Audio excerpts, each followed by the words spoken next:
వసంతవల్లరికి స్వాగతం. వసంతవల్లరి వసంతవల్లరి వసంతవల్లరి వసంతకాలమరుదెంచెనహో వసంతకాలమరుదెంచెనహో వసంతలక్ష్మియే కథలనాలపించగా వసంతలక్ష్మియే కథలనాలపించగా వసంతకాలమరుదెంచెనహో వసంతకాలమరుదెంచెనహో వసంతవల్లరి వసంతవల్లరి వసంతవల్లరి. ఇవాల్టి వసంతవల్లరిలో శ్రీ కలశపూడి శ్రీనివాసరావు గారు రచించిన కథ సగం కుండ వింటారు.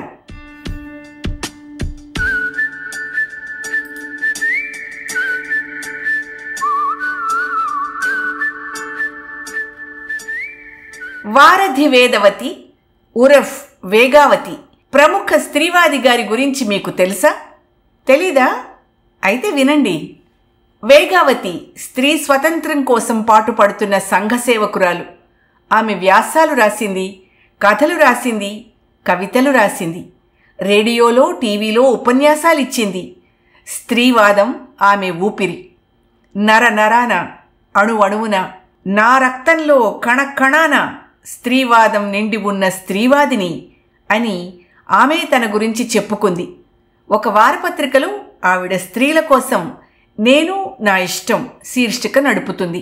స్త్రీలకు ఎవరికే కష్టం వచ్చినా ఆమెకు రాస్తే జవాబిస్తుంది. ఉదయం వరండాలో కూర్చుని నిన్నొచ్చిన ఉత్తరాలని ఒక వరుసలో చదువుతోంది.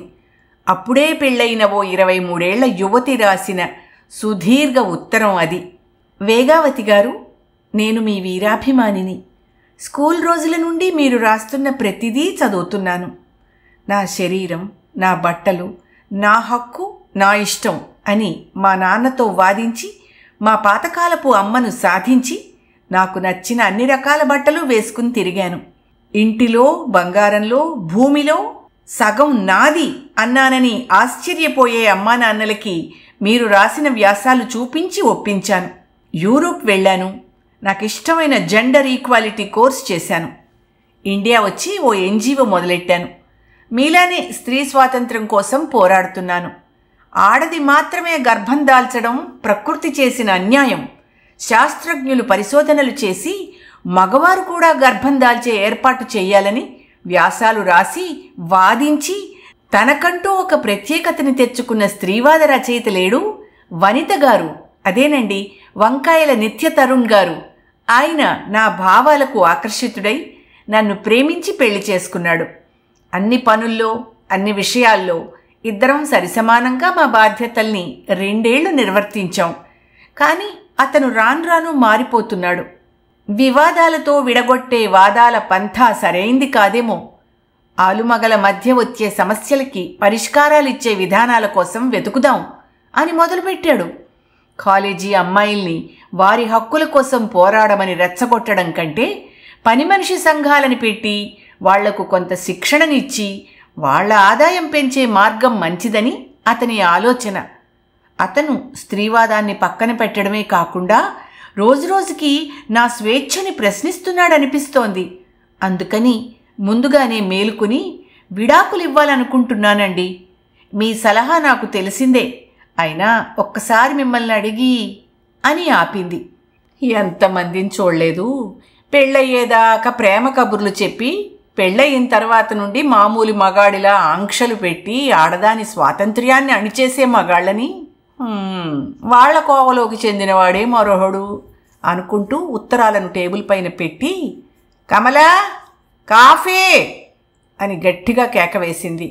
కాఫీ రాలేదు. ఎన్నిసార్లు చెప్పాలే నీకు? అడగ్గానే కాఫీ తెమ్మని మళ్ళా అరిచింది. పెరట్లో గిన్నెలు తోముతున్న కమల మొగుడు రావుడు పరిగెత్తుకుంటూ వచ్చి, అమ్మా, కమల మీ బెడ్రూమ్లో బట్టలు సర్దుతోంది అని చెప్పాడు. కిందకి తగలడి కాఫీ ఇవ్వమను అంది. కమల మొగుడు రావుడు కమల మీద అధికారం చెలాయిస్తాడు. తాగుతాడు, తిడతాడు, కొడతాడు. ఇది తెలుసుకున్న కొత్తలో వేగావతి కోపంతో ఊగిపోయి వాణ్ణి కొట్టినంత పనిచేసింది. కమలకి వాడితో విడాకులిప్పిస్తానంది. కమల ఒప్పుకోకపోతే దానిమీద కోపం వచ్చింది వేగావతికి. కానీ తలలో నాలుకలా ఇంట్లో పనిచేసుకుని పోయే కమలని వదులుకోలేకపోయింది. పురుషాహంకారాన్ని సహించలేని తన ఇంట్లోనే తన పని మనిషి భర్త వాడి పెళ్ళాం మీద ఆధిక్యత చూపడం తను చూస్తూ ఊరుకోలేదు. వాడికి తగిన శిక్ష వెయ్యాలి అనుకుంది వేగావతి. నీ మొగుడుకు కూడా మన ఇంట్లో పనిప్పిస్తాను అంది కమలతో వేగావతి. అమ్మగోరు దయ వల్ల నాకు ఇక్కడే పని అయితే మా కమల రోజు నా కళ్ళ ముందే ఉంటుంది కదండి, దాన్ని చూసుకుంటా ఎంత పనైనా చేసేస్తానమ్మగారు అన్నాడు రావుడు. అంట్లు తోమాలి అంది వేగావతి.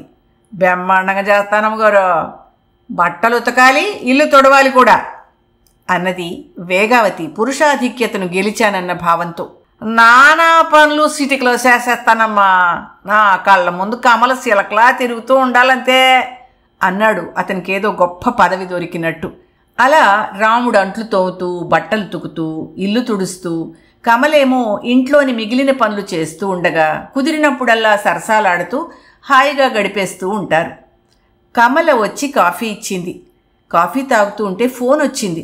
ఒసే వేగా, ఇది విన్నావా అంది బాధతో కూడిన గాబరాతో ఫోన్ చేసిన స్నేహితురాలు కాంతి.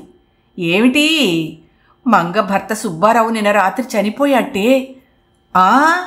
అదే గుండులా చక్కగా ఆరోగ్యంగా, అతని ఆరోగ్యానికే హిమాలయాలకు కూడా వెళ్ళొచ్చాడు కిందటి నెలేను. మరి మంగ చనిపోయిందన్న బాధతో అయ్యుండాలే. అది పోయినప్పుడే నేను అనుకున్నాను అతను ఎంతో కాలం బతకడని. వేగావతి నవ్వుతూ అంది. అనుకున్నావా? ఉదయం లేచిన దగ్గర నుంచి పడుకునేదాకా పెళ్ళాం అన్ని పనులు చేస్తూ ఉంటే హాయిగా బతికిన మగాడు పెళ్ళాం పోతే కాలు చెయ్యి విరిగినట్టే విలవిల్లాడిపోతాడు. అది తట్టుకోలేకే కాబోలు పోయాడు. అలా కాది, పెళ్లికి ముందు నుండి అదంటే అతనికి ఎంతో ఇది, దాంతోనే అతని బతుకు అన్నట్టు 30 ఏళ్ళు సంసారం చేశాడు. ముభావంగా ఉండే అతను 2 ఏళ్ల కిందట మీ ఆయన పోయినప్పుడు అదృష్టవంతుడు ఆవిడ కంటే ముందే పోయాడు అన్నాడు. తెలుసా? భార్య కంటే ముందు పోవడంలో అదృష్టమేముంది? భార్యను ప్రేమించిన వాడికి 30 ఏళ్ళు కలిసి బతికిన వాడికి ఆ లోటు భరించడం కష్టమే కదే. నేను నమ్మను. మా ఆయనలో తన డబ్బు గొడవలోనూ మీ ఆయనలో రీసెర్చ్లోనూ తనది అని ఉండేవాడు కాదే మంగ భర్త. ఏమిటో నీకెన్నిసార్లు చెప్పినా అర్థం కాదు. దానికి ఎప్పుడైనా స్వతంత్రంగా మాట్లాడే అవకాశం ఇచ్చాడా అంది వేగావతి అలా చెప్పుకుపోతున్న కాంతి మాటలకు అడ్డొచ్చి. నువ్వు అలా అడుగుతావని నాకు తెలుసులే, కానీ అది చీకు చింత స్ట్రెస్సు గిస్సు లేకుండా హాయిగా బతికిందే. దానికి నీలాగా నాలాగా షుగరు బీపీ లేవు. మరి ఎలా వచ్చిందో? దానికి క్యాన్సర్ వచ్చింది. దానికి క్యాన్సర్ అని తెలిసిన నాటి నుండి పోయేదాకా పసిపిల్లని చూసుకున్నట్టు చూసుకున్నాడే వాళ్ళ ఆయన. ఇప్పుడు ఇవన్నీ ఎందుకో?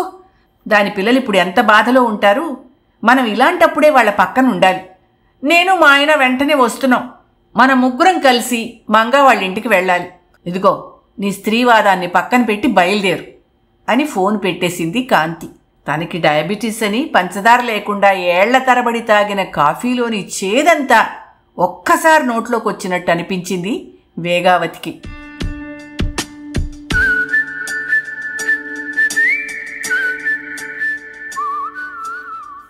కాంతి, మంగ వేగావతికి చిన్ననాటి స్నేహితురాళ్ళు.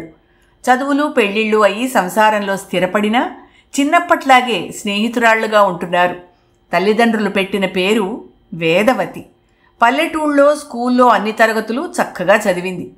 కనపడిన ప్రతి పుస్తకం విడిచిపెట్టకుండా చదివేది. స్త్రీవాద రచనల వైపు ఆకర్షించబడింది. వాటి వల్ల వేదవతికి ఆలోచనలన్నింటిలో తనకి తాను మాత్రమే ముఖ్యం. పెద్ద మనిషి అయ్యేదాకా తమ పల్లెటూళ్ళలో తానెక్కడికి వెళ్ళినా అడ్డు చెప్పని అమ్మా నాన్నలు ఆడపిల్లవి అలా తిరగకూడదు అనడంతో వేదవతి ఒక్కసారిగా ఎదురు తిరగడం మొదలెట్టింది. తండ్రి చెప్పే ప్రతి మాట ఆంక్షగా తోచేది. పురుషాధిక్యతకి ప్రతీకగా అనిపించేది. తల్లి చెప్పే ప్రతి మాట పితృస్వామ్యంలో అణిగి ఉన్న ఆడదాని మాటలా తోచేది. 18 ఏళ్లు రాగానే మొట్టమొదట ఛాందసాన్ని ఎదిరించడానికి చేసిన పని తన పేరు మార్చుకోవడం. వేదవతి అన్న పేరు ఛాందసాన్ని సూచిస్తోందని తన ఊరి దగ్గరలో ఉన్న వేగావతి నది పేరుని అమ్మా నాన్నలతో దెబ్బలాడి మరీ తన పేరుగా మార్చుకుంది. ఆడది మగాడికి ఏ విషయంలోనూ తక్కువ కాదు అనే సిద్ధాంతాన్ని నమ్ముతుంది వేగావతి, ప్రచారం చేస్తుంది. తన స్నేహితురాలైన మంగ అమాయకురాలని, పాతకాలం మనిషని, దాని మొగుడు సుబ్బారావు యొక్క పురుషాధిక్యతకి లొంగిపోయి గుడ్డిగా అతడు తనను ప్రేమిస్తున్నాడు అని నమ్మి సంసారం చేస్తున్నదని పదే పదే వాదించేది వేగావతి. ఆయనేం చేసినా నా మంచి కోసమే చేస్తారే, నన్ను చీమ కుట్టినా భరించలేరు, విలవిల్లాడిపోతారనుకో, నీకేం తెలుసు అనేది మంగ సగం సిగ్గు సగం ఆనందం నిండిన గొంతుతో. అవును, ఉదయం లేచిన దగ్గర నుండి ప్రతీదీ అందిస్తూ అన్ని పనులు చేసి పెడుతూ అణిగిమణిగి ఉండేదాన్ని బుట్టలో వేసుకునేందుకు ఏమైనా చేస్తాడు మగవాడు అని తనే అన్నమాట ఇంకా గుర్తుంది వేగావతికి. నేను చేయగలిగింది నేను చేస్తాను, ఆయన చేయగలిగింది ఆయన చేస్తారు అనేది మంగ. కానీ అంతా అతనిష్టమే, అవునా? ఒసే వేగా, అందరి భార్యాభర్తల మధ్య సంబంధాలని పడిగట్టు పదాలతో రంగు కళ్ళద్దాలతో చూడద్దే. కాళ్ళే ఎందుకు నడవాలి, చేతులు కూడా నడవచ్చు కదా అంటే ఎలా ఉంటుందో నువ్వన్నది కూడా అలానే ఉంది అనేది మంగ.